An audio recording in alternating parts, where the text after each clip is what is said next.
Buenas tardes con todos y bienvenidos a un nuevo episodio de los estudios de las Sagradas Escrituras desde la perspectiva de las raíces hebreas, en nuestro intento de unificar las ciencias con la espiritualidad. Y esta vez estamos en la segunda parte del análisis del libro de Jonás, en hebreo Yoná. El libro de Jonás es un libro corto que nos habla acerca de la historia de un profeta que quiso huir de un mandato divino. Al tratar de huir de un mandato divino, se metió en problemas aparentemente y en lugar de ir hacia el oriente, al nororiente, se fue hacia el occidente.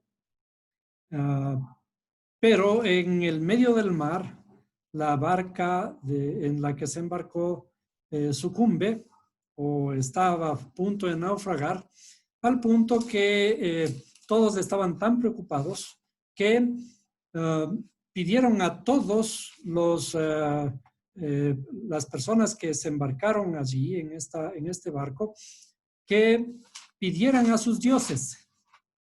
Y al pedir a sus dioses que alguno de ellos que sea el verdadero y que le salve, pero Jonás estaba dormido en la profundidad del barco. Se había ido hacia lo más adentro del barco y estaba dormido. Entonces van y le despiertan y dicen, despiértate, ¿tú quién eres? Y él dice, soy hebreo.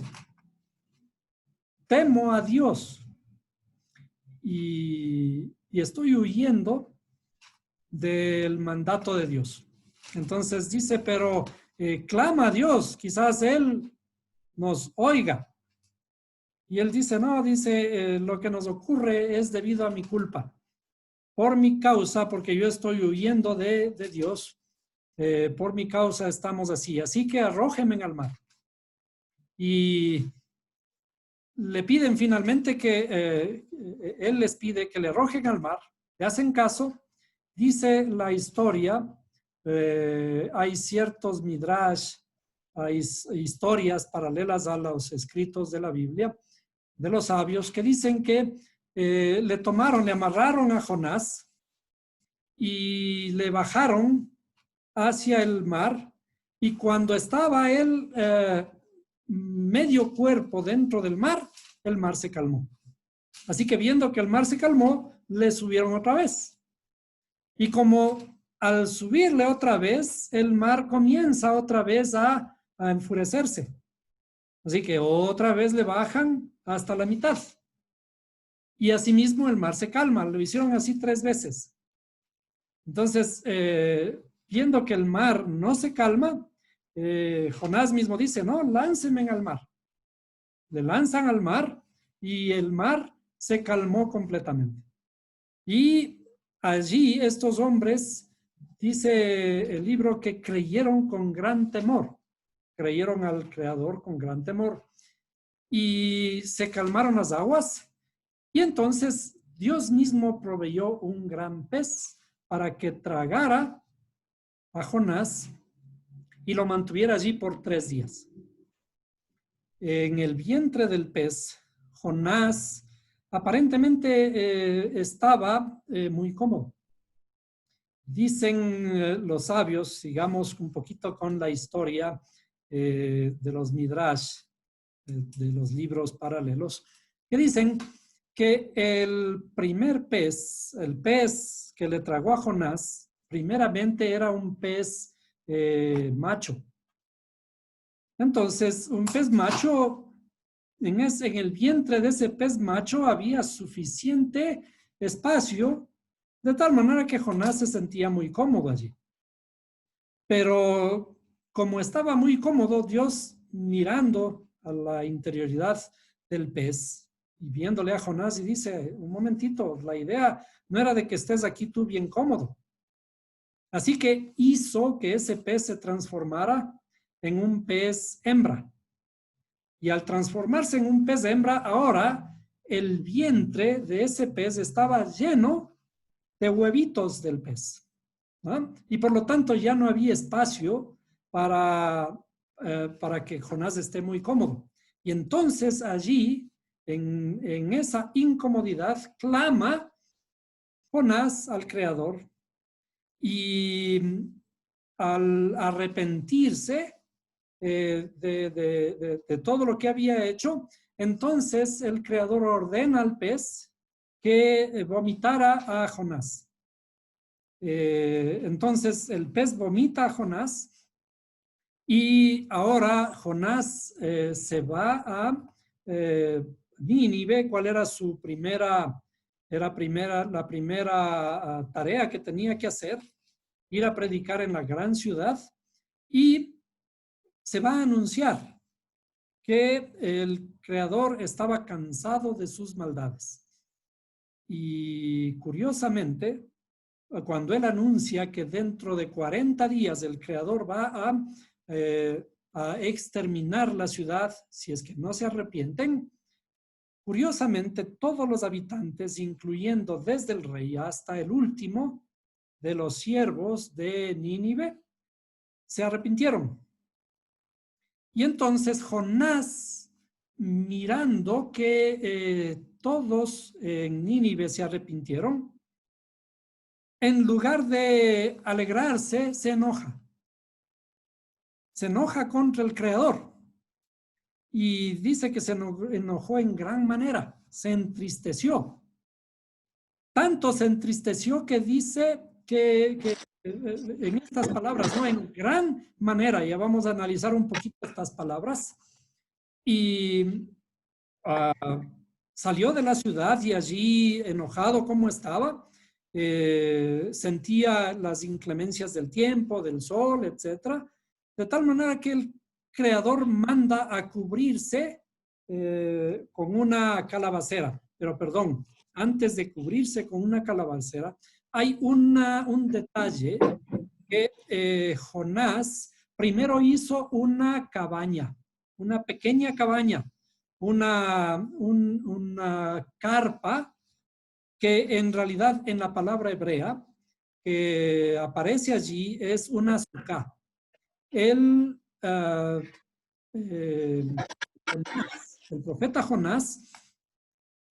profeta Jonás construye una sukkah o una pequeña cabaña, como las cabañas que se conoce como la fiesta de las cabañas, ¿no?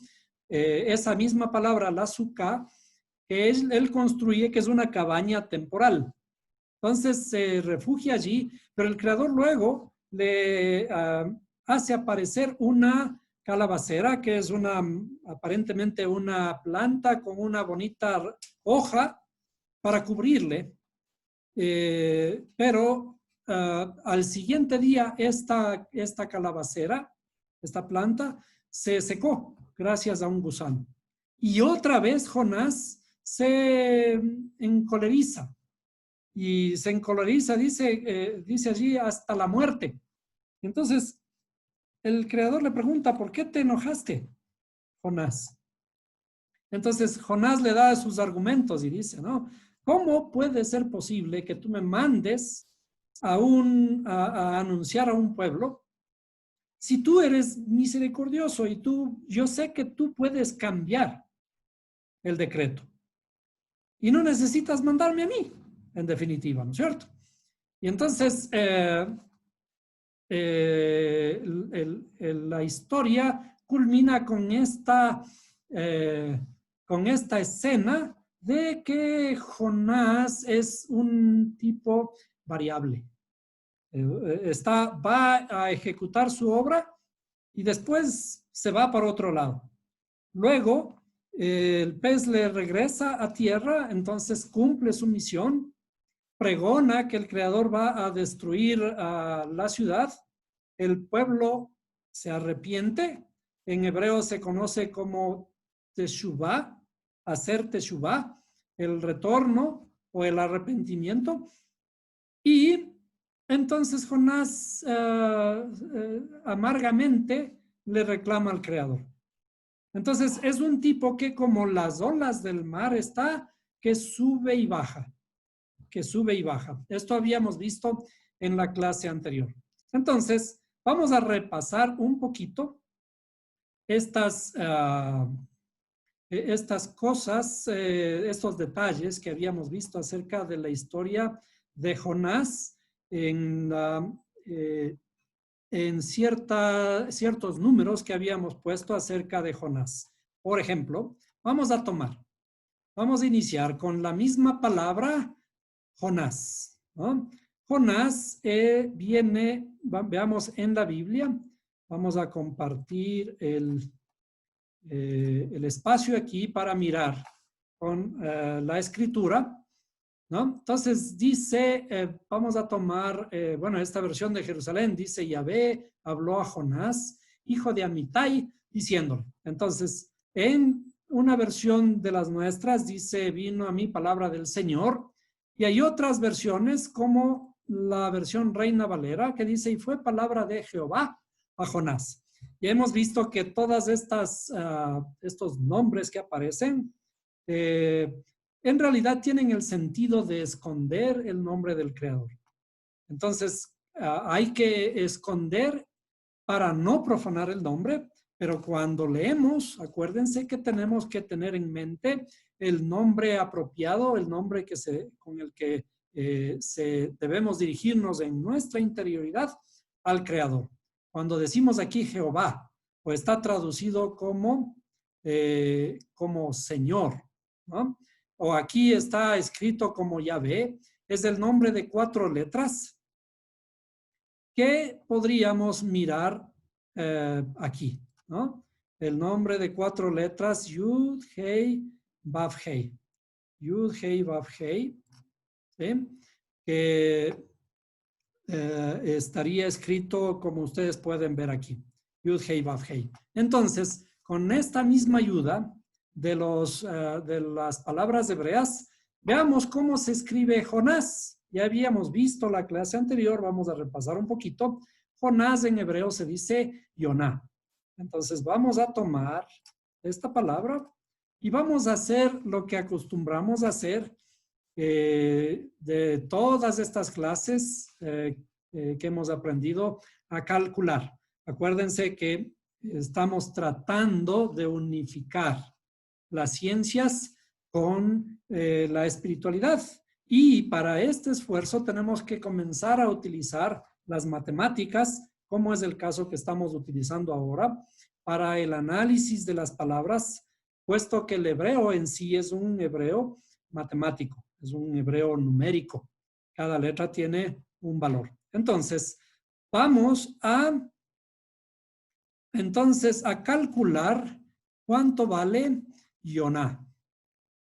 Yoná, la palabra Yoná, aquí le vamos a poner, ¿sí? Yoná. También es una palabra de 4 letras. Vamos a hacerle un poco más grande. Una palabra de 4 letras. Vamos a hacerle de este color. ¿Sí? Sería la letra Yud, la letra Vav, la letra Nun y la letra Hei. ¿Sí? La letra Yud, la letra Vav, la letra Nun y la letra Hei. Entonces, esto se escribe en español, digamos, o se pronuncia como Yoná. Yoná, ¿no? Esto se lee de esta forma como Yoná. ¿Qué significa Jonás? En nuestro idioma es Jonás. Ahora, ¿qué cosas curiosas podemos notar aquí? Hace un momento ya vimos, y voy a copiar el nombre del creador. ¿Sí? El nombre del creador voy a copiarle y vamos a mirar. ¿Sí? Vamos a mirar cuál es perdónenme, vamos a volver a poner aquí. ¿No? Entonces, vamos a volver a escribir el nombre del creador aquí. Bien. Entonces, ¿qué es lo que primero podemos notar del nombre del Creador. Aquí vamos a escribir, pongámosle Jehová, ¿sí? Jehová, que es el nombre como está traducido en nuestras Biblias, ¿no? Acuérdense que cuando nosotros decimos Jehová, es únicamente para no nombrar el nombre correcto del Creador, por ser consecuentes con esta idea de que no debemos tomar el nombre del Creador en vano. Entonces, la palabra Jehová representa el nombre de 4 letras de Dios. Bien, ¿qué podemos notar aquí si comparamos estas letras del nombre del Creador respecto del nombre de Jonás? Entonces, de paso, aquí vamos a poner también Jonás significa paloma, ¿no? De significado paloma. ¿No? Entonces, ¿cuáles son las letras comunes entre el nombre de Jonás y el nombre del Creador? ¿No? Veamos. Aquí tenemos varias letras que son comunes. Entonces vamos a irlas señalando. Una y una, ¿no es cierto? Yud. Aquí hay una Vav. Hay una Vav. ¿Bien? Una Vav que también aparece aquí. ¿Bien? Y otra Hei que también está en el nombre de Jonás. ¿Sí? Entonces hay 3 de las 4 letras del Creador en el nombre de Jonás. ¿Qué significa esto? ¿Sí? Esto es muy relevante. Tenemos que darnos cuenta que Jonás, el nombre de Jonás, Yona, lleva 3 de las 4 letras del nombre del Creador. Esto decíamos es muy relevante porque esto nos da una idea de el grado elevado de profecía, el grado elevado de la calidad de profeta que era Jonás. Jonás no era en realidad cualquier cosa. Era un renombrado profeta de ese tiempo. No aparecen muchos datos respecto de Jonás, pero Jonás tenía una profecía y una profecía muy potente. Si nosotros nos damos cuenta un poquito, analizamos, todos los otros profetas que profetizaron en la Biblia fueron profetas desastrosos. ¿Por qué profetas desastrosos? Porque pronosticaban el mal que les iba a ocurrir, el mal que iba a ocurrir contra el templo, contra el pueblo de Israel, que iban a ir de esclavos a otros pueblos, etcétera, ¿no? Y efectivamente eso se cumplió. ¿Cuál era entonces la diferencia del profeta Jonás? ¿Qué hizo Jonás para que sea un profeta diferente? Hay una breve referencia en el libro de Reyes acerca de Jonás. Y como decíamos, nos ayudamos un poquito de los libros paralelos de los sabios para entender un poquito más acerca de Jonás. El profeta Jonás es un profeta que aparece con un par de profecías en Israel, cuyas profecías pronosticaban este castigo posible del Creador, una de ellas sobre Jerusalén, ¿no? Y cuando el profeta Jonás publicó su profecía, hizo público su profecía hacia las personas que vivían en Jerusalén, todos le hicieron caso. Y esa profecía fue revertida. Es decir, que lo que había profetizado Jonás no se cumplió. ¿Pero por qué no se cumplió? Gracias al arrepentimiento, gracias a la teshuvá del pueblo. Es decir, le hicieron caso. Esta es una de las características del profeta Jonás. La otra característica del profeta Jonás es de que además él hizo su profecía dentro del pueblo de Israel, pero ahora en esta otra misión del libro de Jonás es mandado a un pueblo afuera de Israel. Esto hay que tener muy en cuenta.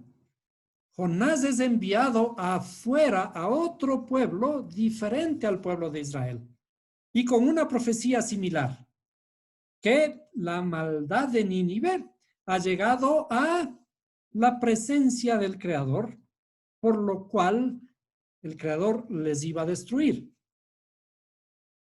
Y nosotros vemos que esta profecía dada por Jonás, cuando Jonás efectivamente va a Nínive, esta profecía termina por no cumplirse. Es decir, los otros profetas profetizaron cosas terribles en contra del pueblo de Israel y se cumplieron. El pueblo de Israel fue llevado al exilio, el pueblo de Israel fue conquistado, el templo fue destruido 2 veces gracias a las profecías de los profetas de Israel. Pero ¿qué ocurre con Jonás? Jonás profetiza dentro de Israel y su profecía no se cumple. ¿Por qué? Por el arrepentimiento del pueblo. Diríamos entonces que esto es un buen profeta o un mal profeta, dependiendo del punto de vista. Un buen profeta porque hizo que el pueblo se arrepienta.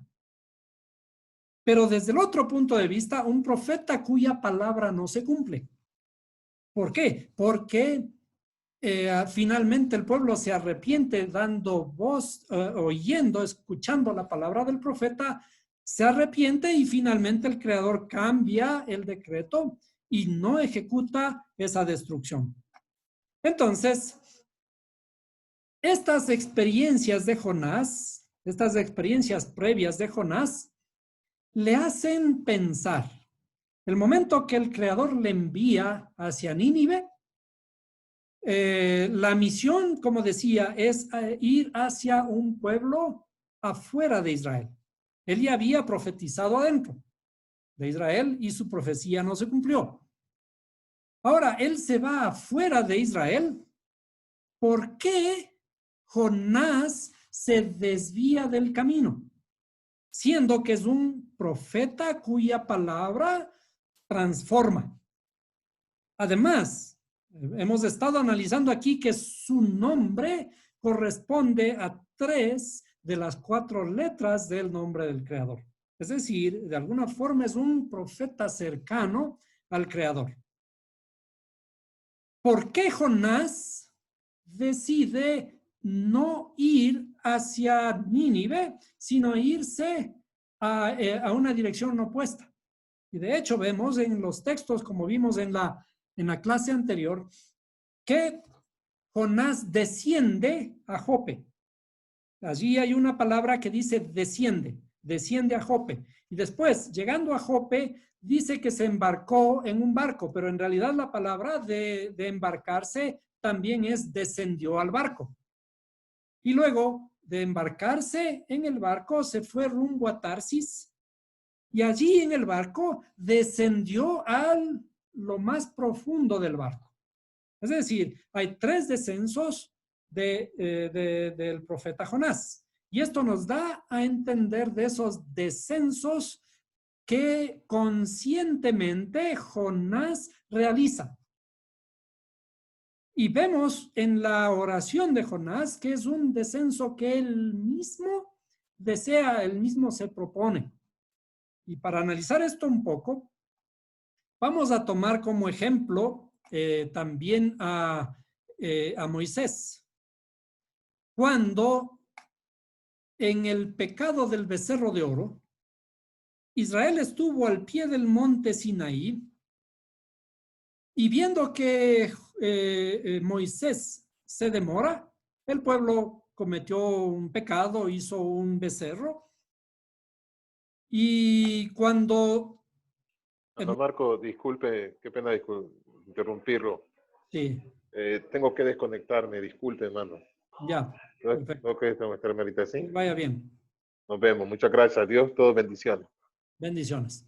Entonces, cuando Moisés se da cuenta del pecado, del pecado del pueblo de Israel, y el mismo creador se da cuenta de eso, bueno, Moisés se encoleriza y rompe las tablas, pero hay un diálogo entre el creador y Moisés. Y Dios decide destruir al pueblo por su maldad. Cuando Moisés se da cuenta de que el creador, aparentemente enojado, dice que va a destruir a ese pueblo, que había cometido un terrible pecado, Moisés le dice al creador, le dice, mátame a mí primero, pero no destruyas a este pueblo. Mátame a mí y no destruyas a este pueblo. Esto fue una de las muestras más grandes de humildad de Moisés, en hebreo Moshe. Prefiero yo morir en lugar de este pueblo, pero no los destruyas a ellos, destrúyeme a mí. Esa es una de las grandezas que nos muestra la historia de Moisés, la humildad de Moisés. Prefiere él dar su vida a cambio del pueblo, pero no le toques al pueblo, tócame a mí. Para poder entender a Jonás, tenemos que entender un poquito en este contexto. Si es que Jonás se iba, él hizo un razonamiento de esta forma: si me voy a Nínive a pregonar y el pueblo se arrepiente de sus caminos y no se destruye y no se destruye la ciudad, Dios va a venir en contra mía, perdón, no Dios, el pueblo de Nínive va a venir en contra de Israel. ¿Por qué? Porque el creador juró destruirlo y finalmente no les ha destruido. ¿Qué quiere decir? Que el creador está con nosotros. Y entonces ahora ellos van a tener el poder suficiente para ir y destruir a Israel. Entonces Jonás hace ese análisis y dice, prefiero yo morir a que alguien de afuera venga y destruya a Israel. ¿Sí? Entonces, este grado de humildad también de Jonás en la decisión de no ir a predicar a Nínive, porque eso se iba a tornar en contra del pueblo de Israel y iba a tornarse en persecución y una posible destrucción del pueblo de Israel. Entonces él en su pensamiento dice, me voy en dirección opuesta. Prefiero morir. Y de hecho eso es lo que hace, se embarca y allí al quedarse dormido, bueno, le despiertan y luego dicen, vótenme a mí, yo soy el culpable. Prefiero yo morir porque estoy huyendo de la presencia de Dios.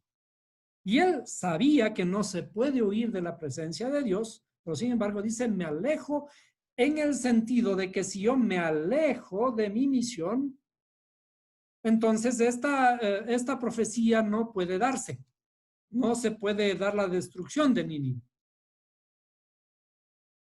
Ahora, hay otra cosa que tenemos que analizar aquí. Nos han dado la idea en nuestras iglesias, nos han dado la idea de que el pueblo gentil, después de la venida del Mesías, el pueblo gentil ahora está abierto para que pueda integrarse a la salvación. Integrarse a lo que se conocen, nos han enseñado, que se conocen, que se unan al tronco de Israel. Y esto se confirma con el mensaje de Pablo. Pablo básicamente trabaja, todo su trabajo está encaminado a lo que se conoce como los gentiles o los no judíos, el pueblo afuera de Israel. Y el mensaje que nosotros conocemos acerca de la Escritura es que el Nuevo Testamento era para los judíos y el Antiguo Testamento era para los judíos y ahora el Nuevo Testamento es para nosotros los gentiles. Pero esta historia, la historia de Jonás, nos amplía el panorama. ¿Por qué? Porque el Creador manda a su propio profeta, el único profeta, a hacer profecía afuera de Israel. A un pueblo, a una ciudad muy grande llamada Nínive, que es allá en Asiria, en los ríos que decíamos Tigris y Éufrates, en la zona llamada Mesopotamia.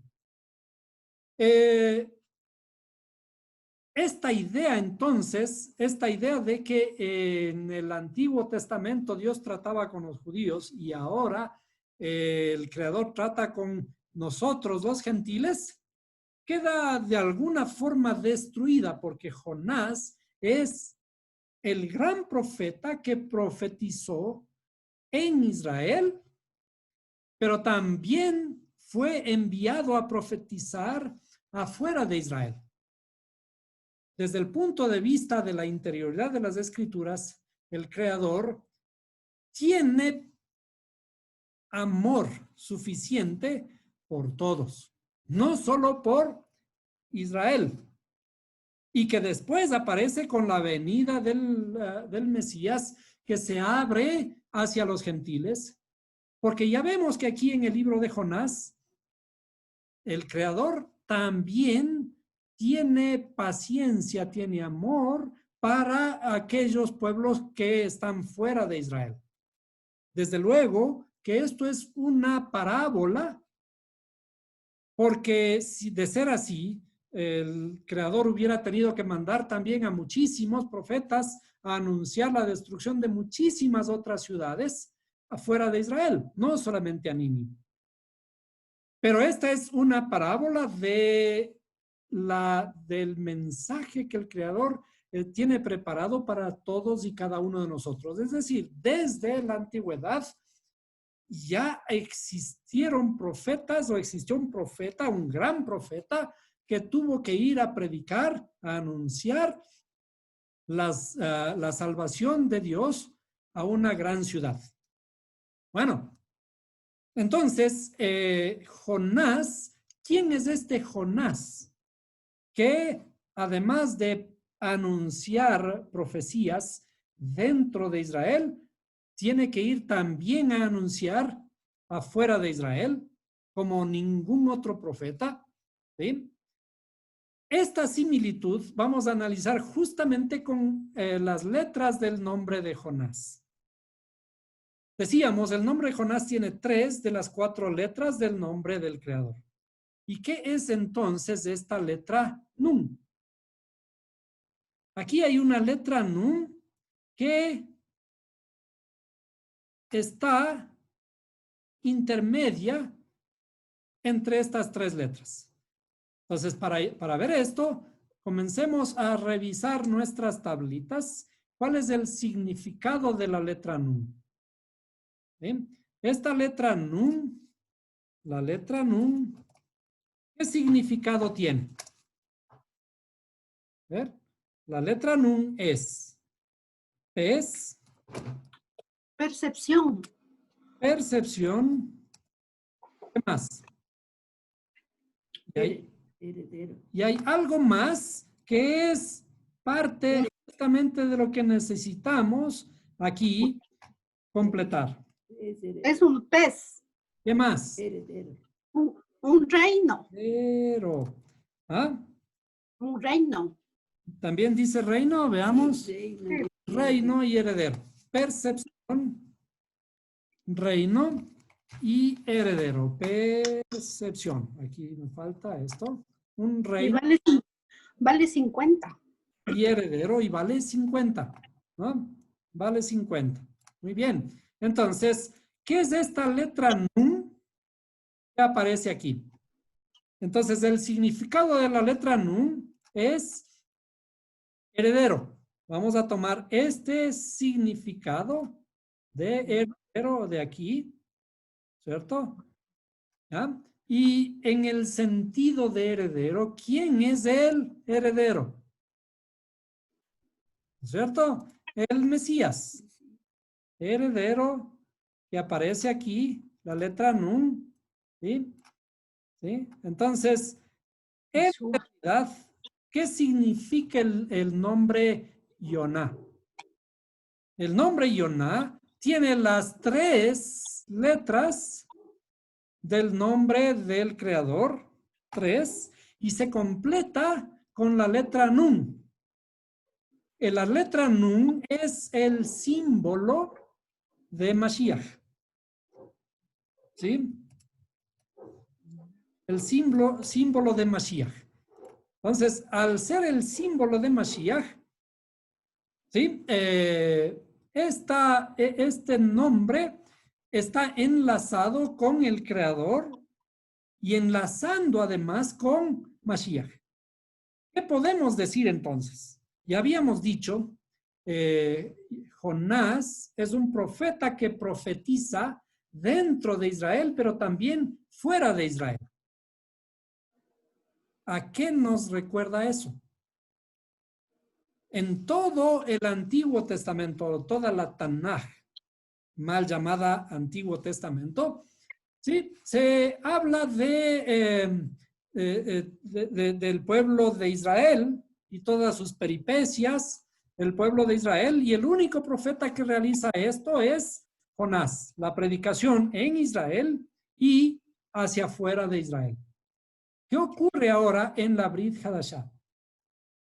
La que nosotros conocemos como Nuevo Testamento. ¿Sí? ¿Qué otro personaje amplía ahora este rol? El rol de no solo predicar dentro de Israel, sino además manda a predicar a los gentiles. Bueno, primero está insinuado en Yeshua. ¿Por qué? Porque dice, cuando dice Yeshua, cuando dice, porque yo no he venido, sino a las ovejas perdidas de la casa de Israel, ¿qué está diciendo? Este es un texto bastante bonito, ¿no? Dice, porque yo no he venido sino a las ovejas perdidas de la casa de Israel. ¿Sí? ¿De qué está hablando cuando habla de las ovejas perdidas de la casa de Israel? ¿Sí? En ese tiempo, las ovejas perdidas de la casa de Israel se habían idolatrizado porque estaban perdidas afuera, ¿cierto? Entonces, él vino por estas ovejas que estaban fuera, estos goim ahora. Goim son los gentiles, los llamados gentiles, ¿no es cierto? Y es por eso que con esta misma idea, Shaul, o lo conocemos como Pablo, ¿sí? Shaul o Pablo, amplió su mensaje el mensaje fue para los gentiles, o los llamados gentiles. ¿Qué son los gentiles? ¿Sí? Los gentiles son estas ovejas perdidas de la casa de Israel, simbolizadas por las ovejas perdidas de la casa de Israel. ¿Por qué están perdidas? Porque están mezcladas entre todos los otros pueblos del mundo. Y cuando están mezclados, entonces se han idolatrizado porque han asimilado las costumbres idólatras de los otros pueblos. Entonces, a estos gentiles había que restaurarlos. La idea de toda la escritura es restaurar la casa de Israel. La casa de Israel es la que está perdida en el mundo entero, hasta lo último de la tierra, dice la escritura, ¿no? Y la promesa que debe cumplirse, que está pendiente por cumplirse todavía, es el recogimiento de las tribus de la casa de Israel, de las tribus perdidas de la casa de Israel. Acuérdense que la escritura habla de que el Creador quiere que estas dos casas se vuelvan a juntar. Las 12 tribus vuelvan a hacer una sola, un solo reino, ¿no? Pero desde luego que todo esto estamos hablando en sentido espiritual. Estas 12 tribus fueron divididas en el reino del norte, que son las 10 casas, 10 tribus de la casa de Israel, y las 2 del sur, que corresponden a la casa de Judá. Entonces, el reino estaba dividido en la casa de Israel, 10 tribus, y la casa de Judá, 2 tribus. Ahora, ¿qué ocurre en el año 700, aproximadamente antes de nuestra era, que fueron las 10 tribus de la casa de Israel fueron conquistadas por Asiria y fueron llevadas al exilio, y desde allí fueron lanzadas hacia todo el mundo, hacia lo último de la tierra, y dice la escritura que solo quedaron las 2 tribus de la casa de Judá, y estas 10 tribus de la casa de Israel hasta el momento no se conocen, no se saben dónde están y no han vuelto a la tierra de Israel. Entonces, como decía, de todas maneras, esto es en sentido espiritual. ¿Por qué? Porque de alguna forma esto configura también la historia del hijo pródigo. ¿Cuántos hijos habían en esta historia del hijo pródigo? ¿Cuántos hijos tenía este padre? ¿Sí? Él tenía 2 hijos, el uno que se quedó con él y el otro que se fue, llevándose su herencia, a malgastar su herencia. Este hijo que se fue a malgastar su herencia corresponde justamente a la casa de Israel, que se fue al exilio. Y está en el exilio en la idolatría y todavía no regresa. Bien, entonces ahora, ¿quién fue el personaje que nos enseñaron a nosotros que corresponde justamente al que vino a salvar lo que se había perdido? Entonces, este personaje que es Mashiach viene a la restauración de la casa de Israel. ¿Cierto? Viene a la restauración de la casa de Israel. Porque él dice, los sanos no necesitan de médico. ¿Quiénes son los que necesitan de médico? Los enfermos. Y esos enfermos, el sinónimo de enfermedad es el estar en la idolatría, en la oscuridad, en la muerte. Entonces, ahora,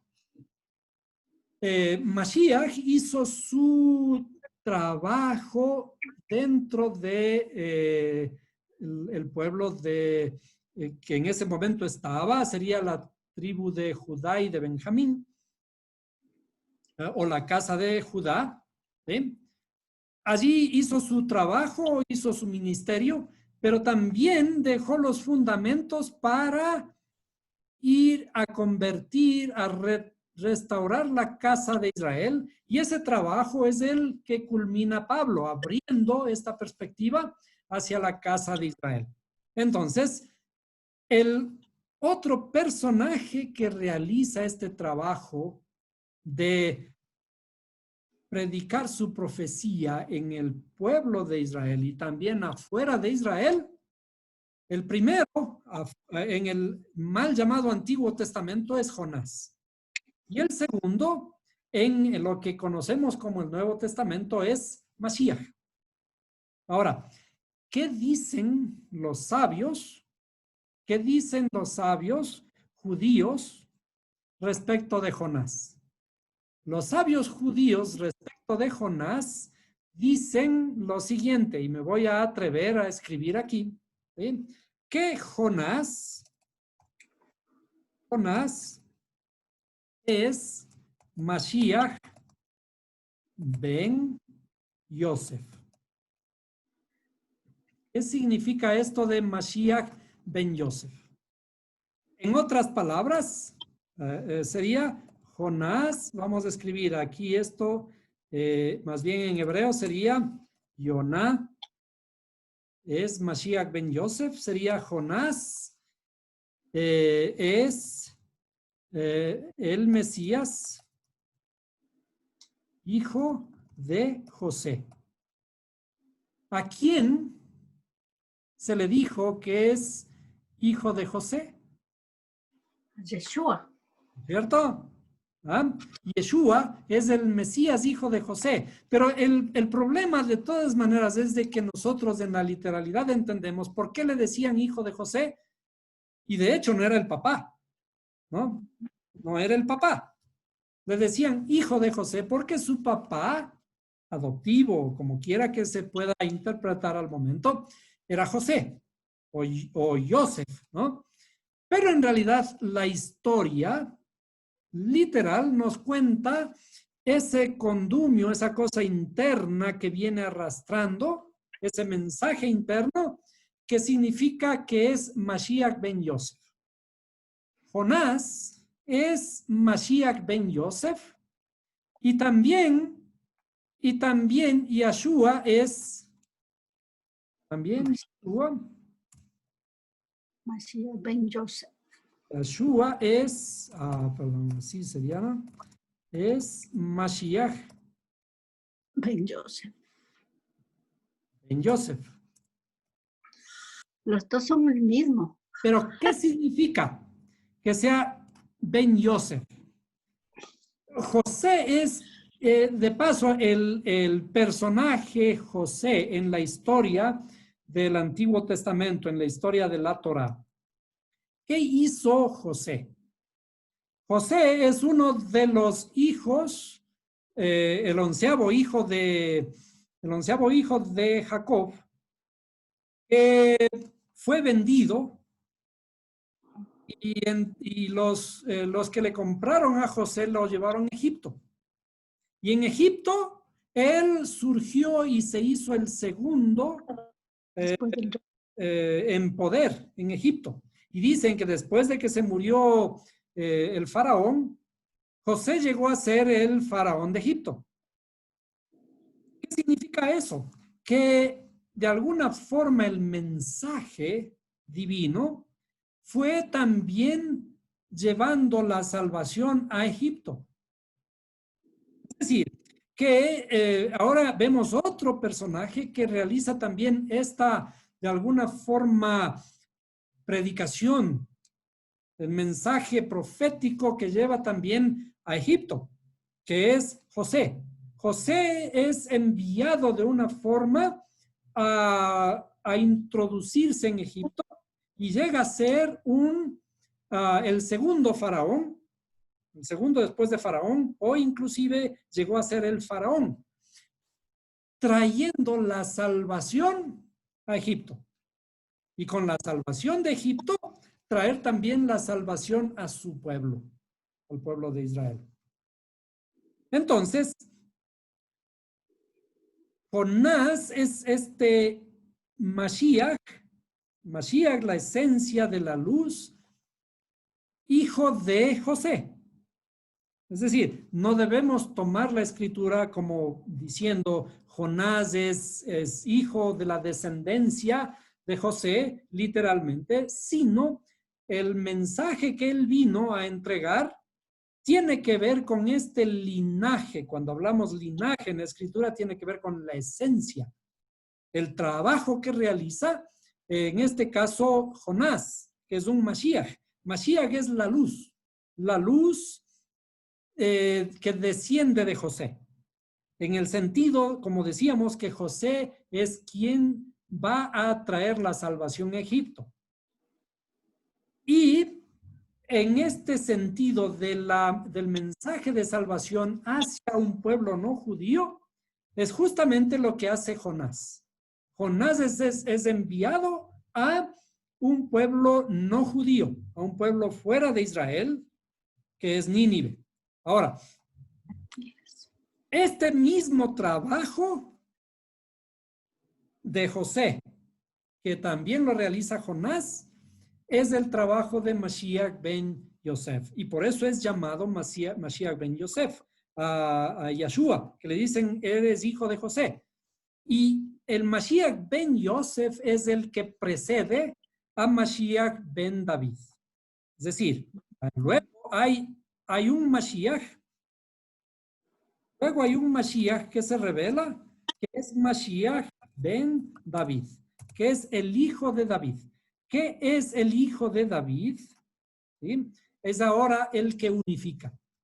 David es el que unificó al pueblo, el gobernante, cuando el pueblo de Israel estuvo en su esplendor. Entonces, el trabajo de Mashiach ben David, o la luz que debe revelarse, desciende de David, es esa luz unificadora, que al final de todo tiene que revelarse como esa redención del ser humano, que es la unificación. La unificación que está simbolizada por la casa de Israel, que tiene que retornar y unificarse con la casa de Judá. Esta casa de Israel es la que está en el fin del mundo, que hasta ahora no aparece y que tiene que retornar. ¿Cómo tiene que retornar? Como el hijo pródigo que dice, y volviendo en sí. Volviendo en sí, dice, retornaré a mi padre. ¿Sí? Entonces, estando en la idolatría, nosotros los que estamos todavía en la oscuridad, tenemos que reflexionar y comenzar nuestro camino de retorno hacia la luz. Dejando todas estas señales de oscuridad, inclusive esta religiosidad. La religiosidad es el símbolo de oscuridad si es que asumimos la religiosidad en su único sentido, en el único sentido de hacer los preceptos porque hay que hacerlos. Pero cuando entendemos que los preceptos hay que hacerlos porque dentro de los preceptos hay una gran luz, entonces comenzamos a entender la verdadera intención de los preceptos escritos en la Torah. Bueno, esto como una idea acerca de la grandeza del profeta Jonás. El profeta Jonás, en todo caso, dice para sí mismo, dice, prefiero morir a hacer daño a mis semejantes, a los de mi pueblo. Y es por eso que desvía su camino. Ahora, sin embargo, también hay más allá dentro de este mensaje que vamos también a mirar. Miremos ahora otra característica del libro, como hemos estado estudiando desde el punto de vista numérico. Veamos en la característica numérica qué es lo que podemos encontrar respecto de Jonás. Habíamos dicho, vamos a borrar toda esta parte, ¿sí? Y vamos a volver a escribir Jonás, ¿cierto? Vamos a escribir nuevamente Jonás, tomándole de la escritura. Entonces, Jonás, ¿a qué equivale Jonás? Jonás equivale, vamos a hacer gematria, ¿no? Vamos a hacer gematria. Jonás, entonces, es desde la izquierda hacia la derecha. El valor de la letra Hei es 5. El valor de la letra Nun es 50. El valor de la letra Baf es 6. y el valor de la letra Yud es 10. Y esto equivale ¿a qué número? Al número 71. ¿Cierto? El número 71. Bien, ahora vamos a escribir la palabra Nínive. Vamos a buscar la palabra Nínive. ¿Cómo se escribe? Nínive en la escritura. Y la vamos a poner aquí. Nínive. Nínive. A ver, hagámoslo un poquito más grande. Nínive. Así. ¿Ah? ¿Cuánto vale Nínive? Entonces vamos a poner, perdón, vamos a hacerle un poquito más acá. Y esto vamos a poner, que esto es Jonás.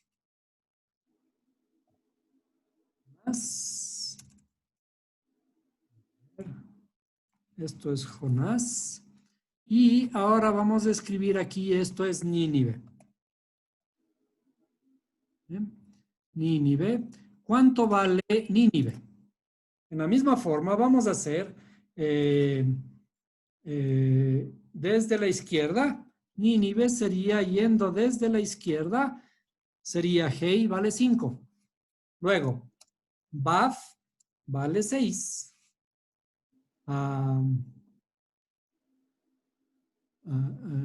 Aquí vamos a hacerle un poquito para abajo, así. Y luego, Nun vale 50. Yud vale 10 y otra vez Nun 50. Entonces, lo interesante del Nínive es de que tiene 2 letras Nun. Que habíamos dicho de la letra Nun. La letra Nun es 2 veces heredero. O, digamos, de algún sentido, un pez y un heredero. ¿No es cierto? ¿Cuánto vale entonces ahora Nínive? Serían 50 más 50, 100 más 10, 110 y sería 121. ¿Cierto? 121 sería el valor de Nínive.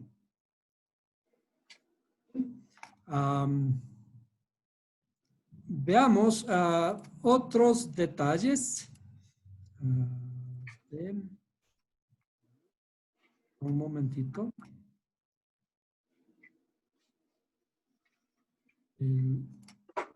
Las gematrias. ¿Sí? Hay una cosa interesante acerca de Amitai, el padre de Jonás.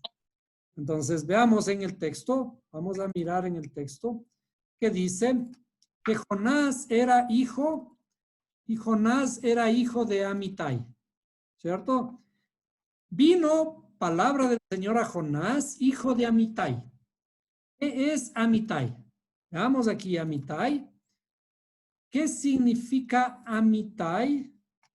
Amitai dice verás, significa verás, pero ahora vamos a ponerle esto en nuestro, en nuestro documento para seguir analizando aquí qué significa Amitai. Amitai, vamos a ponerle en el tamaño que estamos poniendo. Amitai. ¿A qué les recuerda Amitai? La palabra iniciando por sus letras.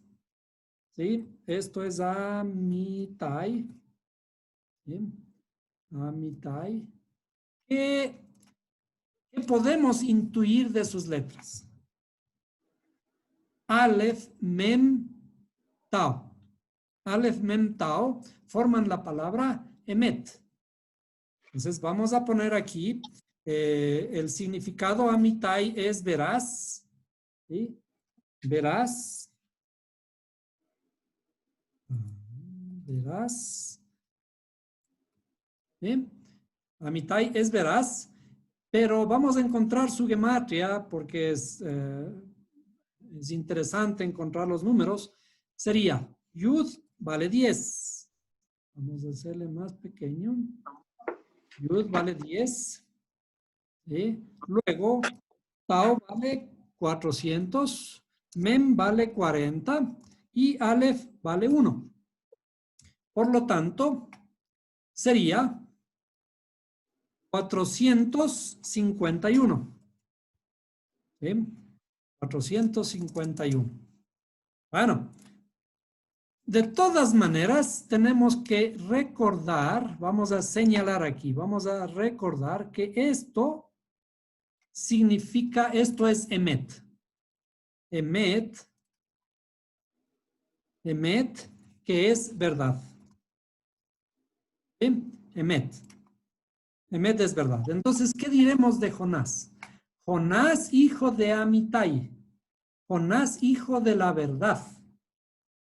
¿Cómo es que Jonás, hijo de la verdad, siendo un gran profeta de Israel, se va en otra dirección, ¿cierto? Y quiere desobedecer la orden del Creador. Esa es una de las más grandes preguntas que deben surgirnos al leer el libro. Por eso estamos encontrando las razones interiores dentro del libro para tratar de entender a Jonás.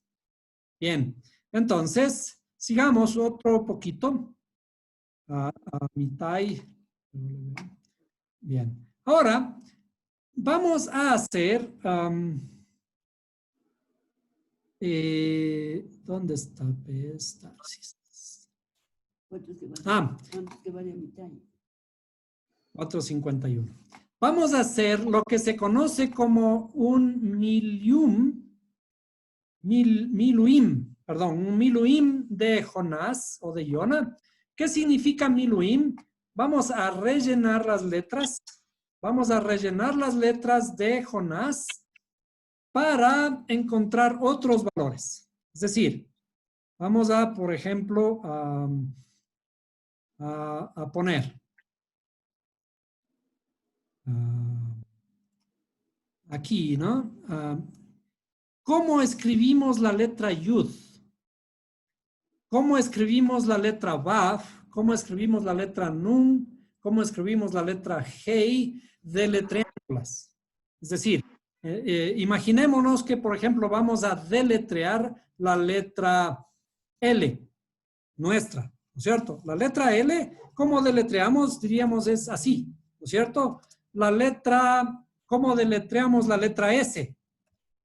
¿Cómo deletreamos la letra P, por ejemplo, ¿no es cierto? ¿Cómo deletreamos la letra,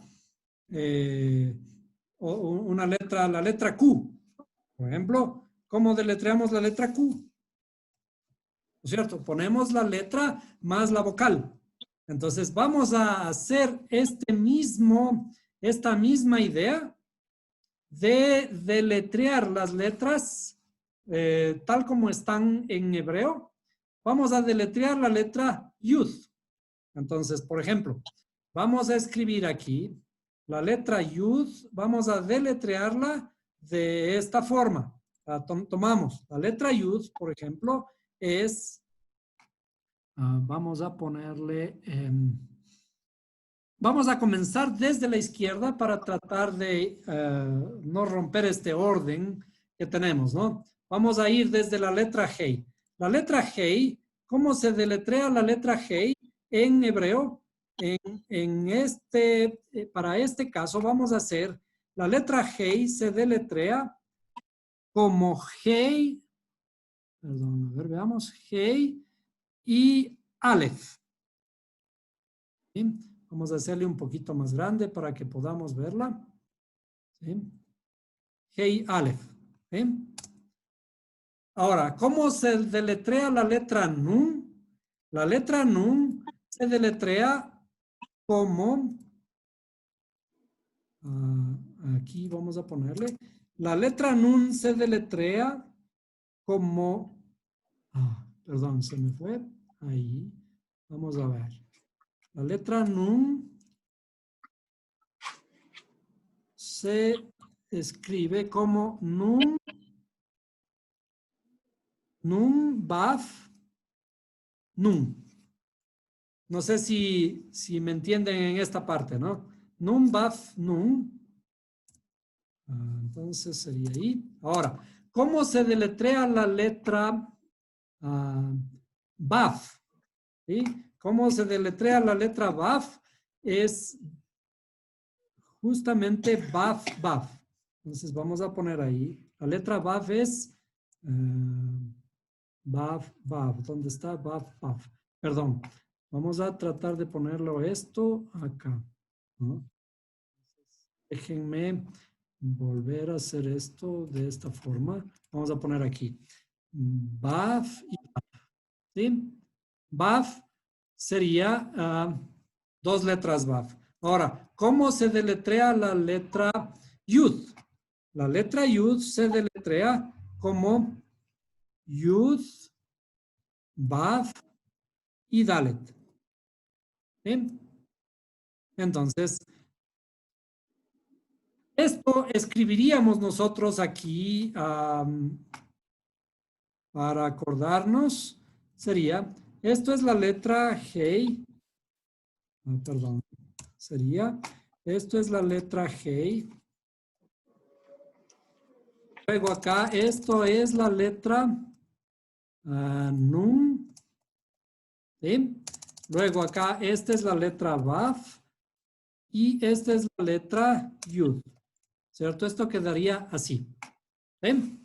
Entonces, ahora, a este relleno de las letras, esta es una de las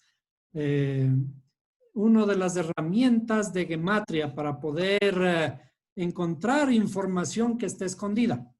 Entonces, vamos a encontrar la gematria de este miluim, la gematria de este relleno, ¿cierto? Entonces, para encontrar la gematria de este relleno, vamos a escribir. Entonces sería, ¿cuánto vale la letra Aleph? Vale 1. ¿Cuánto vale la letra Hei? 5. Acá. ¿Cuánto vale la letra Nun? 50. 50. ¿Cuánto vale la letra Vav? 6 y otra vez 50. Acá. Sería 6 y 6, ¿no es cierto? Y ahora, ¿cuánto vale aquí la letra Dalet? Vale 4. Esta letra vale 6. 6. Y otra vez la letra Yud que vale 10. ¿Cierto? Sumemos esto. Sumamos todos estos valores. Es decir, estamos haciendo un cálculo numérico del nombre de Jonás extendido. ¿Ah? Eso sería. Aquí sería, esto vale 6. Acá, ¿cuánto sería? 106. Esto es 12 y acá esto es 20, ¿cierto? ¿Cuánto suma todo esto? ¿Sí? Sería 6 más 106, serían 112, más 12, 124 y más 20, 144, ¿cierto? 144. Entonces, el nombre Jonás en forma extendida sale 144. ¿Qué significa este número 144? ¿No es cierto? 144 es igual, 144 es igual a 12 por 12 o 12 al cuadrado. ¿Sí? ¿Cierto? Aquí comienzan a aparecer doces. Comienzan a aparecer doces en estas estructuras. Ahora, hagamos una cosa un poquito más difícil. Estos números que ya hemos encontrado aquí, 5, 50, 6 y 10 del nombre de Jonás, hagamos un cálculo, el cálculo de los números inspiracionales.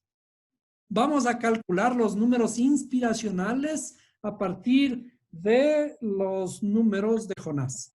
Es decir, si nosotros tenemos 5, 50, 6 y 10, vamos a escribir, sería, ¿qué era un número inspiracional? Un número inspiracional es el número inspiracional es igual a ¿qué? Al cuadrado de el número, ¿sí? Más el cuadrado del número siguiente. ¿Sí? Es decir, ¿qué es un número inspiracional? Es la suma de dos cuadrados consecutivos, ¿no? Tomando como referencia esta fórmula, vamos a dibujar por si acaso. ¿Qué era un número inspiracional? Vamos a dibujar aquí un número inspiracional. Vamos a dibujar el número inspiracional de un cuadrado. 1, 2. ¿Se acuerdan de los números inspiracionales? 3. Vamos a dibujar un cuadrado de 3 por 3, ¿cierto? 3 por 3. Vamos a dibujar allí. 1, 2, 3. Me faltaría la tercera fila. 1, 2 y 3. Entonces, este es un cuadrado de 3 por 3, ¿cierto? Ahora, tengo que sumar el cuadrado. Si este es de 3 por 3, tengo que sumar ahora el cuadrado de 2 por 2, porque es n-1, ¿cierto? Entonces vamos a tomar un cuadrado más pequeño, ¿cierto? Vamos a tomar un cuadrado más pequeño y le vamos a dibujar aquí adentro. 1, 2, 3 y 4. Y con eso le estamos preñando al primer cuadrado. Entonces tenemos la suma de dos cuadrados consecutivos. Sería el cuadrado, este correspondería al cuadrado de 3, sería 3 al cuadrado. Entonces le vamos a poner un poquito así, 3 al cuadrado, más 2 al cuadrado, ¿cierto? Más 2 al cuadrado. ¿Sí? Como son números inspiracionales, yo los dibujo como cuadrados. Entonces, utilizando este concepto, un número cualquiera tiene, para ser inspiracional, lo que tenemos que hacer es extraer o sacar el cuadrado de ese número y sumarle al cuadrado del número siguiente, inferior. Entonces, si hacemos esto con el 5, sería el número inspiracional de Iona, lo vamos a escribir de esta forma. El número inspiracional de Jonás, ¿sí? Lo vamos a escribir de esta forma. Sería 5 al cuadrado, vamos a ponerle por ahora así, ¿no es cierto? 5 por 5, más 4 por 4. Eso sería la primera parte del 5. Ahora, la segunda parte sería, ¿sí? 50 por 50 más 49 por 49. ¿Sí? Ese sería del segundo número, ¿cierto? Del número 50. Ahora, más. El número 6 sería 6 por 6 más 5 por 5. ¿Sí? Ahora, de 10. Y de 10 sería 10 por 10. 10 por 10 más 9 por 9. No sé si me entendieron, si me siguieron con este análisis que estamos haciendo respecto de los números inspiracionales. Lo vamos a poner por acá. Los números inspiracionales de los números de Jonás. ¿Sí? Ahora, ¿cuánto suma todo esto? Sumemos, ¿cierto? Sería aquí 5 por 5, 25 y 4 por 4, 16, ¿cierto? Más 50 por 50 Entonces hagamos el cálculo, nos valemos de nuestra calculadora, ¿cierto? Y vamos, 50 por 50, ¿sí? Es 2.500, ¿sí? Más 49 por 49. 49 por 49. 49 por 49 es 2.401. Ahora, ¿cuánto es 6 por 6? 6 por 6, 36. Más 5 por 5, 25. Ahora, tenemos, perdón, aquí me he olvidado un signo más. ¿No? Y ahora, tenemos 10 por 10, 100. Y 9 por 9, más 9 por 9, 81. Ahora, ¿cuánto suma todo esto? ¿Sí? Sería, vamos a sumar todo, 25 más 16 más 2.500 más 2401 más 36 más 25 más 100 y más 81. Si hice algo bien, me parece que no, hay algo que creo que está un poquito mal. Vamos a ver.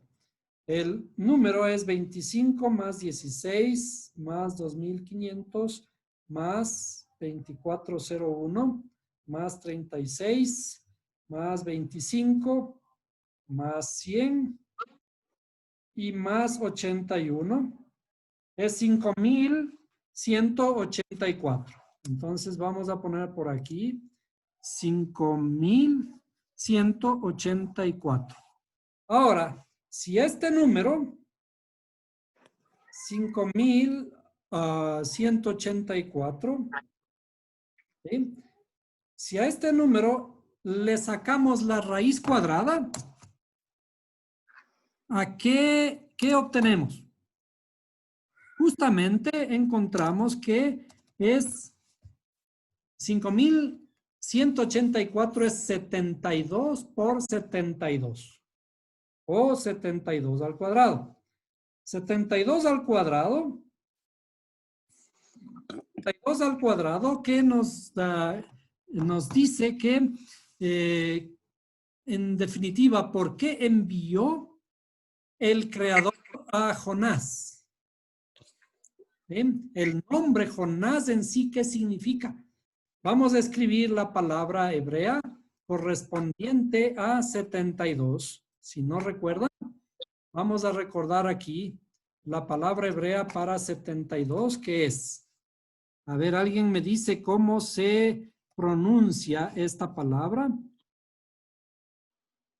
A ver, perdón. Estamos aquí. Déjenme buscar es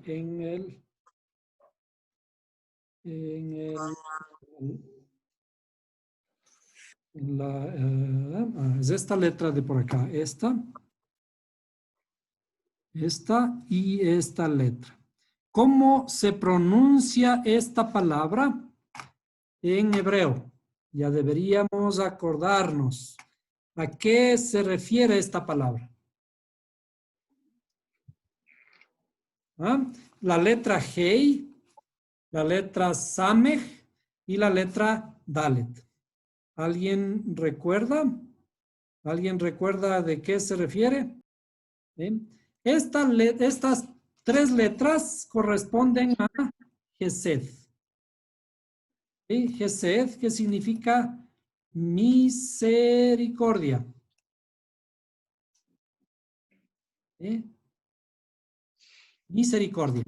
Entonces, ¿por qué el nombre de Jonás está contenido allí?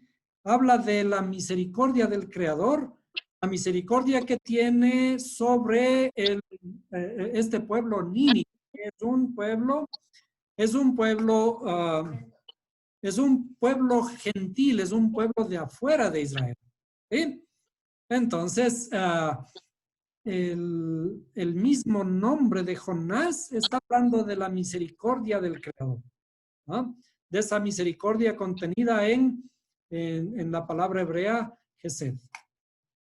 Vamos a un poquito más acerca de... hay muchas cosas que se pueden hablar acerca de este libro, pero ahora recuerdan que les hicimos contar cuántos versículos tiene el libro de Jonás. Ya nos habían dicho, ¿no? 48. 48 versículos. Es una cosa muy interesante. Es decir, cuando estudiamos los libros, estudiamos la Torá, cuando estudiamos los libros sagrados, hay información más allá de lo que parece que está escrito, ¿no? Y ahora nos vamos a dedicar justamente a ver esta otra información que está dentro de ese texto que aparece describirnos una historia de un profeta desobediente. Bien, ahora vayamos todos al texto y vamos a encontrar el texto dividido básicamente por esta inflexión que ocurre por la transformación de Jonás dentro del pez. Entonces vamos a irnos un momentito, vamos a irnos al libro de Jonás, lo literal, ¿no es cierto? Decíamos, primero tiene 17 versos, ¿sí? Y en el segundo capítulo tiene 10, ¿no es cierto? Entonces, Jonás dentro del pez hace una oración. Y cuando termina esta oración, el creador ordena al pez irlo a vomitar. Es decir, se produce, digamos, la transformación de Jonás después de la oración. Entonces, vamos a dividir, o a hacer lo que los sabios hacen de aquí del texto. Vamos a dividir el libro en dos partes y la parte central va a estar dividida por Jonás 2:10, en donde dice, entonces el Señor dio orden al pez y este vomitó a Jonás en tierra firme. ¿Cierto? ¿Cuántos versos tenemos antes y cuántos nos quedan después? Entonces veamos. El capítulo 1 tiene 17 versos. El capítulo 2 tiene 10. Entonces, si es que hacemos esta suma de versos, sería 17 más 9. 17 más 9 sería 26. Entonces, vamos a poner aquí que estos versículos los vamos a dividir en, primero, 26 versículos, ¿no es cierto? 26 versículos de la primera parte del libro de Jonás. 16 versículos. Bien. Luego, tenemos el versículo central, un versículo central, ¿cierto? ¿Y cuántos me quedan después? Veamos. ¿Cuántos me quedan después? Vamos de nuevo al texto. Y sería el capítulo 3 tiene 10 versículos y el capítulo 4 tiene 11 versículos. Es decir, tiene 21 versículos. Me sobran, ¿no es cierto? Vamos a poner entonces aquí 21 versículos. 21 versículos en la tercera parte.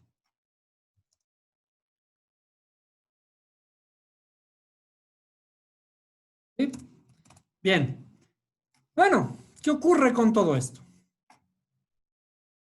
Hay una cosa sorprendente en esto. El libro de Jonás, si lo dividimos por la mitad, por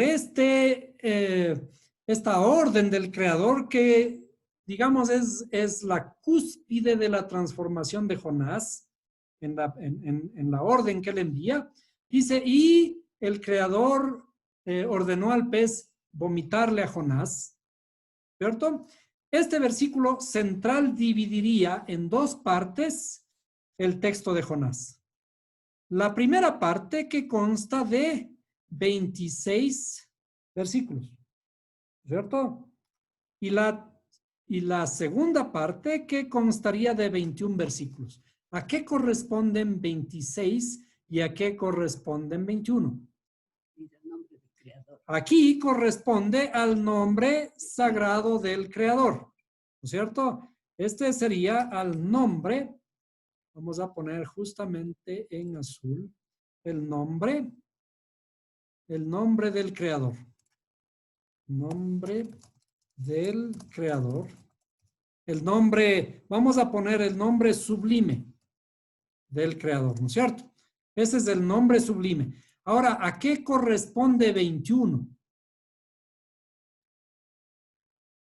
El nombre 21, el número 21, ¿a qué nombre corresponde? Hay otro nombre del Creador con número 21. ¿No? Al nombre yo seré. El que seré. Yo seré. Yo seré. Yo seré que corresponde al yo seré el que seré. ¿Sí? Yo seré es la parte numérica que conocemos como 21. Veamos, ¿de dónde sale el 21?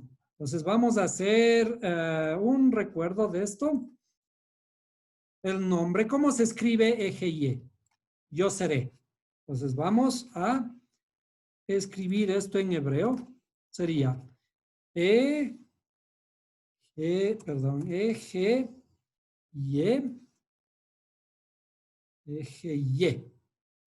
Así. Esto es yo seré. ¿Bien? Yo seré es EGIE. Entonces, perdón, aquí sería así. Y esto le vamos a poner aquí yo seré. ¿Ah? Bueno, nos estamos perdiendo en tantos números. ¿Y para qué sirve todo esto? ¿No es cierto? Veamos, hagamos otro ejemplo de todo esto que estamos tratando de encontrar aquí. Vamos a sumar. Vamos a sumar también números cuadrados. ¿Qué tal si sumamos 26 al cuadrado más 1 y más 21? Todos estos elevados al cuadrado. ¿Sí? Cuadrado. Acá sería también cuadrado. Y acá sería también cuadrado. ¿Ah? Entonces, ¿qué hacemos? Vamos a tomar una calculadora. Vamos a tomar una calculadora nuevamente. Y vamos a elevar 26 al cuadrado. Es 676. Más. ¿Cuánto es 1 al cuadrado? Allí no hay tanta dificultad. Es 1. ¿No es cierto? Y 21 al cuadrado. Esto es interesante. 21 al cuadrado o 21 por 21 es 441. ¿A qué corresponde 441? Este 441, si ustedes se dan cuenta, vamos a ponerle en el mismo color que le pusimos hace un momento. Este 441 corresponde a Emet. Emet, que es esto que se conecta acá. ¿Sí? El libro de Jonás está hablando justamente de esa generación de la verdad de Jonás. Jonás es hijo de Amitai. Emet es la verdad, Emet. Cuando dice Amitai es mi verdad, ¿no? La palabra base, la palabra raíz de ese nombre es Emet. Emet vale 441. Entonces, cuando elevamos al cuadrado el nombre del creador, yo seré, y de hecho está escrito yo seré 2 veces, ¿no es cierto? Yo seré el que seré. Ejeye, Asher Ejeye. Significa también entonces la raíz o el significado del nombre yo seré es la verdad. El nombre del creador está fundamentado en la verdad.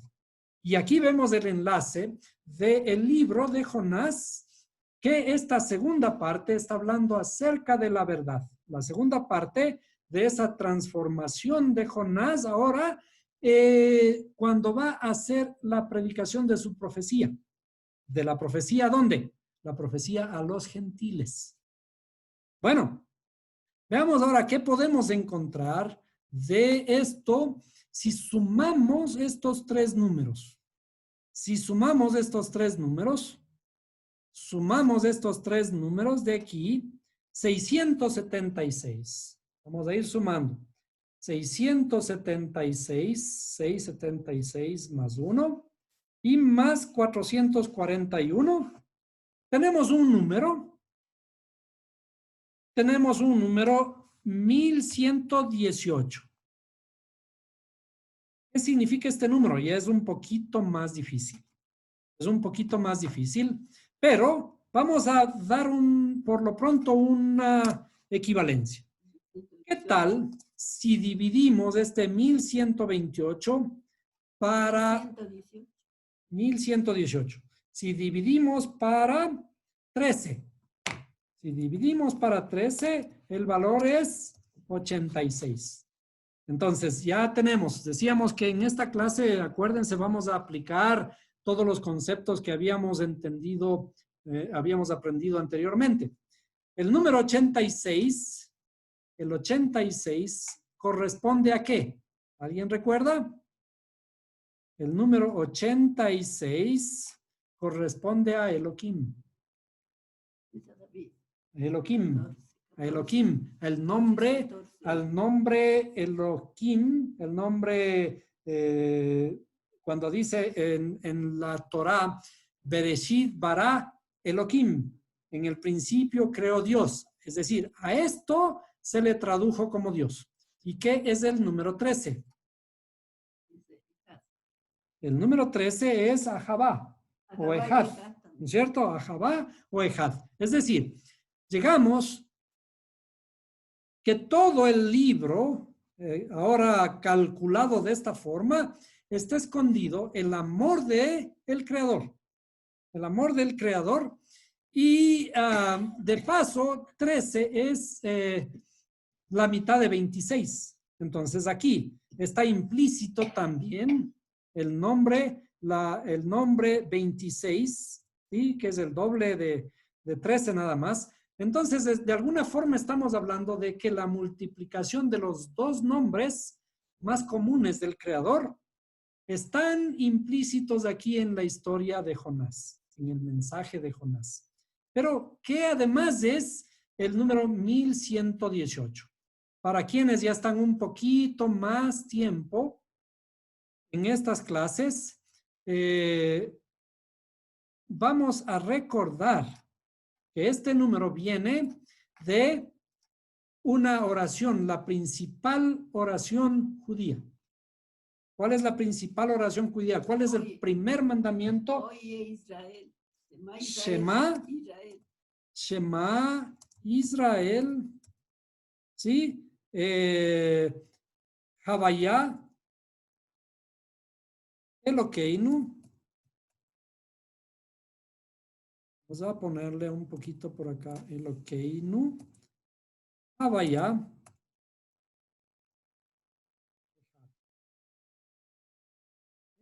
Entonces, esto corresponde a la gematria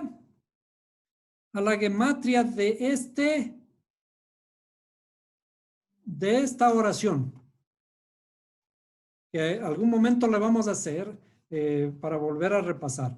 el Shema Israel, Havaya Elokeinu, Havaya Echad, tiene una gematria de 1118. 1118, que es la oración primordial judía, que todos los judíos la deben recitar al amanecer, al mediodía y al acostarse. Ahora, es decir, el mensaje del Creador está implícito en todo el contexto del libro de Jonás. Pero nosotros habíamos visto en la clase pasada que el libro de Jonás alude a ese regreso del alma al cuerpo, lo que comúnmente se conoce como reencarnación, pero por ahora lo vamos a explicar simplemente como el retorno del alma que día a día regresa después del sueño. Ese aliento de vida, el alma, el aliento de vida que viene en forma de ¿qué? Lo representamos aquí como el Shema Israel, que es el aliento de vida que retorna nuevamente cada mañana al cuerpo. ¿Sí? Y nosotros tenemos que agradecer al Creador por darnos esta nueva oportunidad de hacer algo, una transformación en el mundo en el que vivimos. Esa es la tarea que el Creador nos envió. Ese es Nínive al que tengo que transformar aquí. ¿No es cierto? Cada día el Creador me está enviando a Nínive a hacer ese trabajo. En este día, el problema es si me duermo y me voy a otro lado o me voy a realizar la predicación, el anunciamiento de que Nínive tiene que ser transformado. ¿Por qué el Creador tiene amor a Nínive? Si Nínive no era parte de Israel, ¿no? A Israel le tenía como la cosa más preciosa. Y aparentemente a los otros pueblos no. Y solamente, como nos enseñaron, en el Nuevo Testamento se revela el Creador hacia los gentiles. Pero en realidad, este mismo mensaje está implícito desde el Antiguo Testamento, mal llamado Antiguo Testamento, porque el Creador allí también interesado en esta ciudad Nínive. Y allí vamos a encontrar, por ejemplo, que Nínive, ¿cómo le llama a Nínive el texto? Vamos a revisar en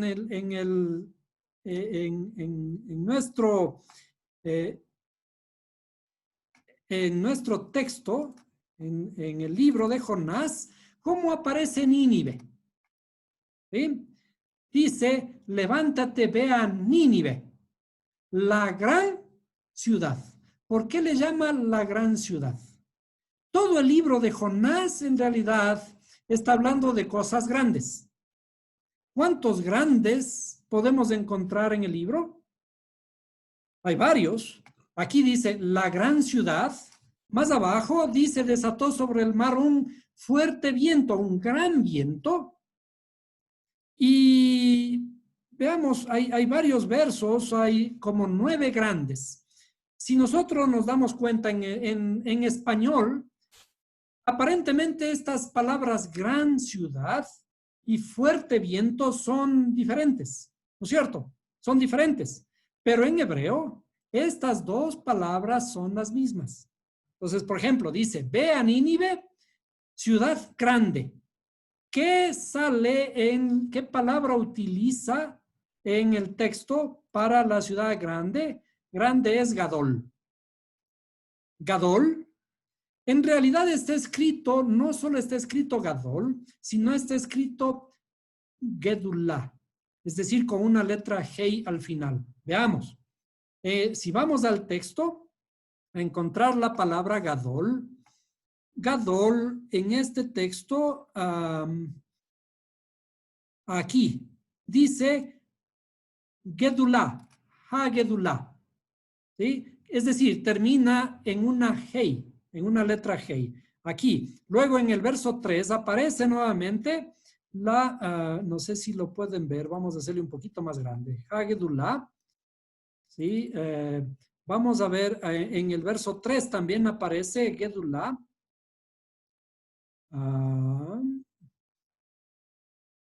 Veamos. ¿Dónde estaba? 3.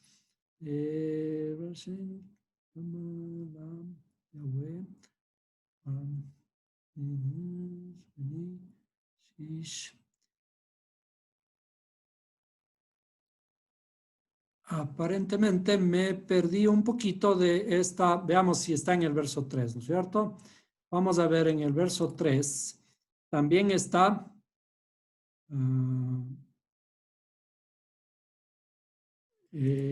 No, en el verso 4, ¿no? En el verso 4 dice un fuerte viento. Entonces veamos en el verso 4 un fuerte viento. Un fuerte viento aparece justamente Gedullah. Aquí. Entonces vamos a copiar esta palabra, Gedullah. ¿Sí? Como aparece aquí Gadol. Gadol es grande. Gedullah es la forma femenina de grande. Y esto se refiere a todas las cosas que son extraordinarias en el libro de Jonás. Aparece la gran ciudad, es una gran ciudad, es un fuerte viento o un gran viento, y varios otros, veamos qué nomás aparecen, ¿dónde están?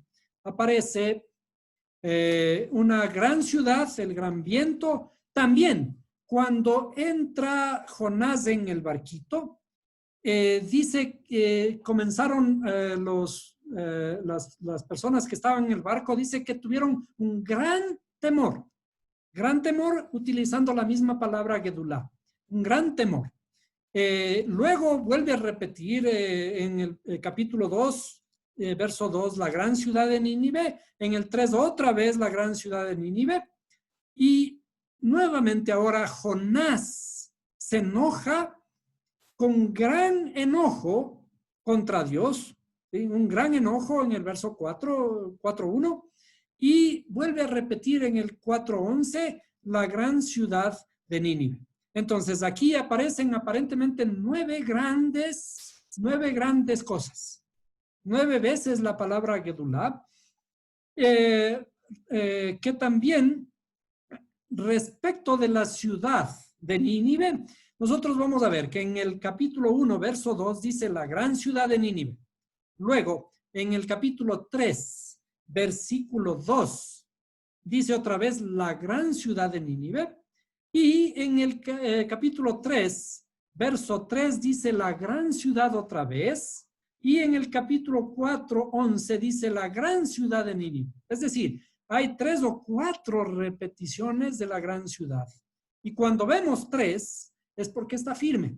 ¿Qué significa que sea una gran ciudad? Una gran ciudad es una ciudad esplendorosa, pero como estaba esplendorosa en maravillas, en cosas hermosas, también estaba esplendorosa en maldad. Pero eso necesitaba ser rectificado, ¿cierto? Ahora, vamos primero a escribir la palabra Gedullah, como habíamos dicho. Vamos a escribir la palabra Gedullah en nuestra pantalla. Vamos por ahora a borrar todo esto. ¿Sí? Y vamos a escribir entonces aquí. Gedullah. Esto es que significa grande. Gedullah. Que es grande. ¿Cierto? Y esta palabra que se repite, Gedullah, vamos a extraer la gematria para ver qué sorpresas nos trae. Vamos a extraer la gematria de la palabra Gedullah. Bien, comenzamos de la misma forma desde la izquierda. La letra G vale 5. La letra Lamed vale 30. La letra Baf vale 6. Dalet 4. Y Gimel 3. ¿Cuánto suma? ¿Cuánto suma todo esto? 5, 30, 6, 4 y 3. Curiosamente suma 48. ¿Cuántos versos dijimos que tiene el libro de Jonás?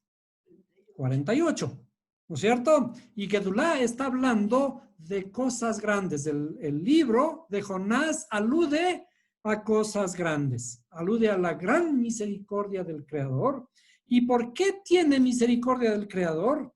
Tiene misericordia por una gran ciudad, la gran ciudad de Nínive, ¿cierto? La gran ciudad de Nínive, vamos a poner así, la gran ciudad de Nínive. Y esa gran ciudad de Nínive, ¿sí?, es una ciudad gentil. ¿Sí? Es una gran ciudad, pero ciudad gentil. Pero el Creador tiene misericordia de también los pueblos gentiles. Como habíamos visto, con José tiene misericordia de Egipto. Aparentemente diríamos que de Egipto tuvo misericordia porque a la final quiso preservar la vida de los israelitas. Pero tuvo misericordia de Egipto. Y luego ahora vemos aquí que el Creador tiene misericordia de Nínive. Es decir, que también está haciendo un trabajo transformador afuera. Ahora, todo esto hecho a través de Mashiach ben Yosef, como dijimos.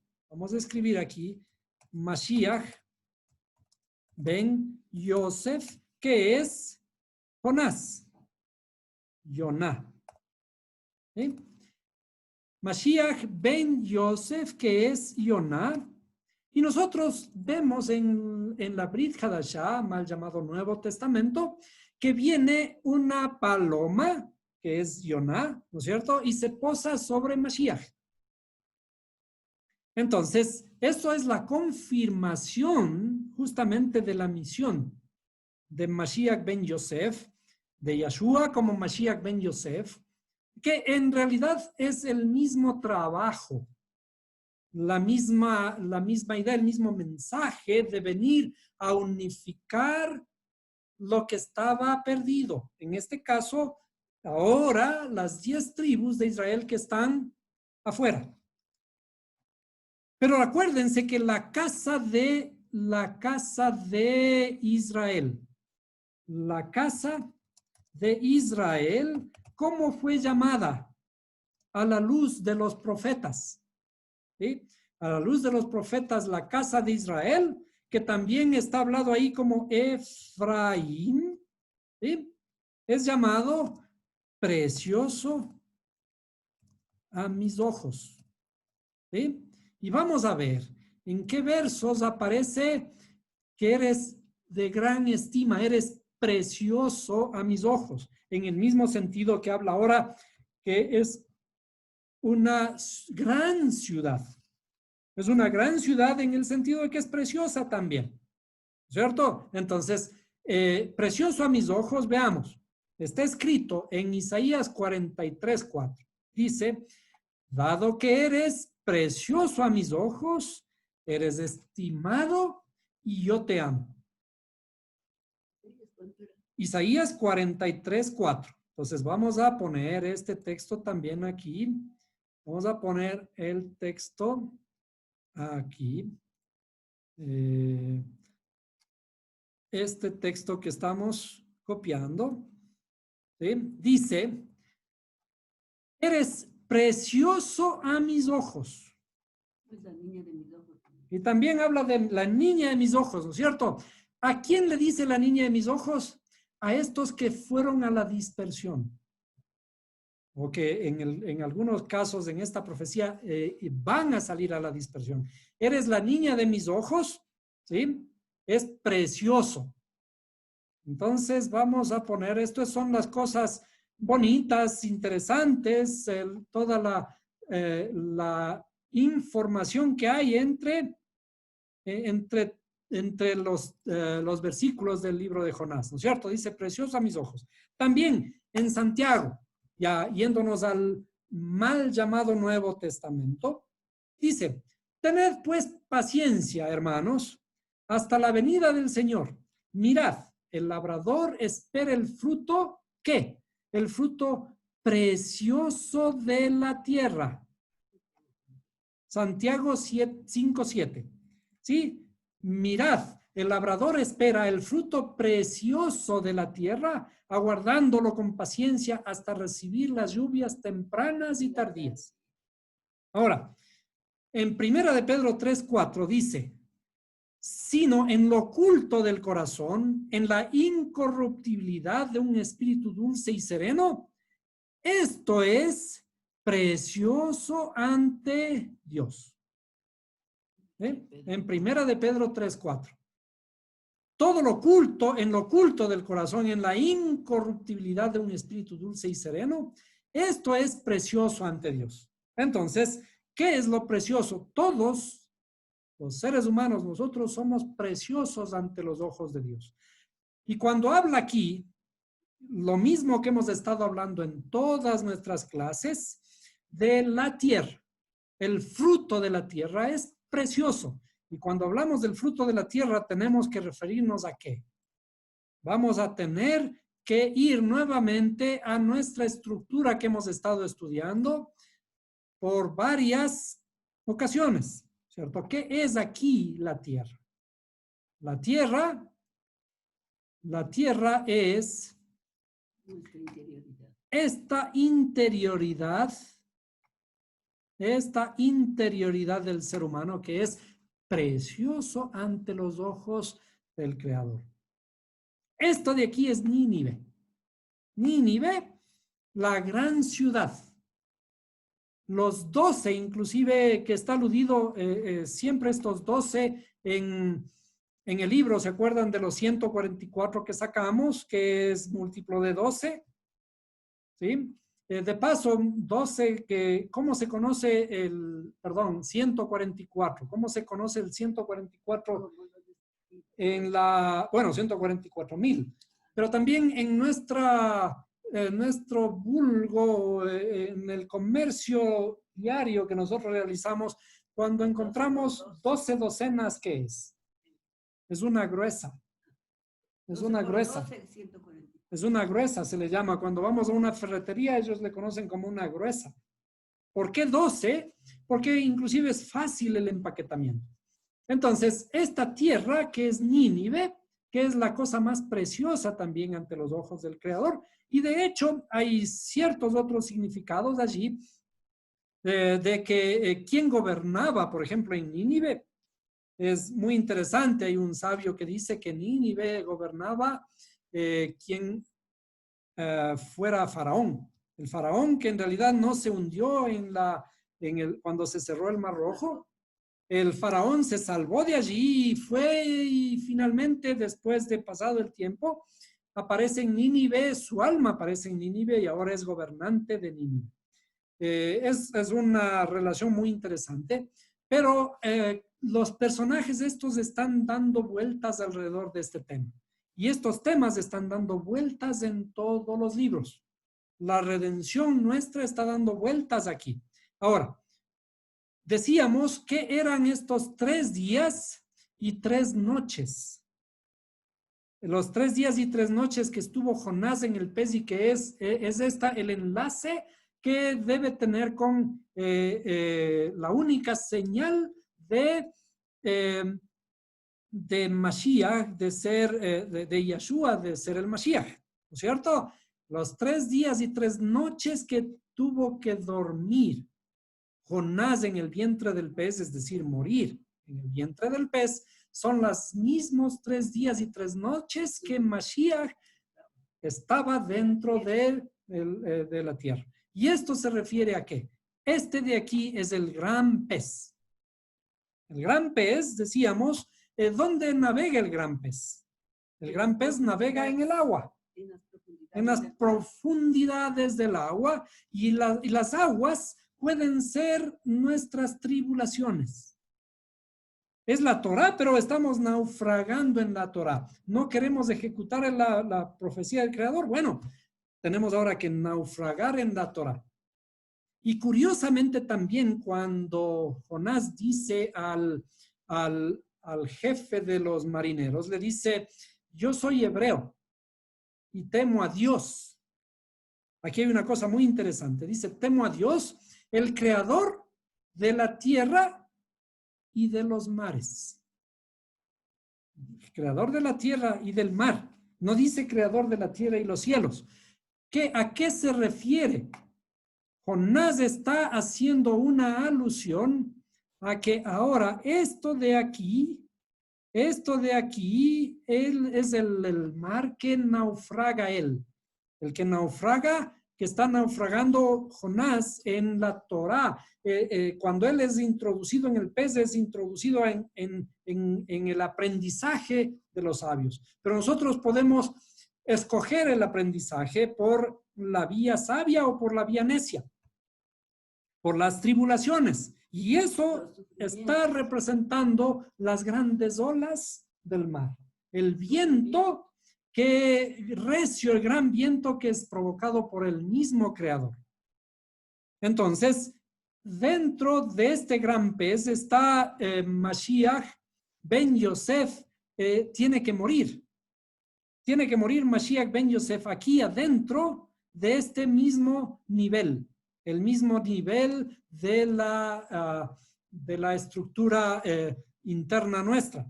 Mashiach ben Yosef es el redentor, el que trae la salvación, pero para que traiga salvación tiene que morir.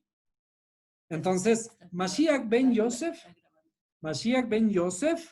es Jonás, y Jonás vemos que viene y se posa sobre Mashiach Yahshua, el Mashiach, que primero es llamado también hijo de José, o Mashiach ben Yosef, y luego en su labor se transforma esa labor en misericordia, en la salvación de Israel, que es Mashiach ben David.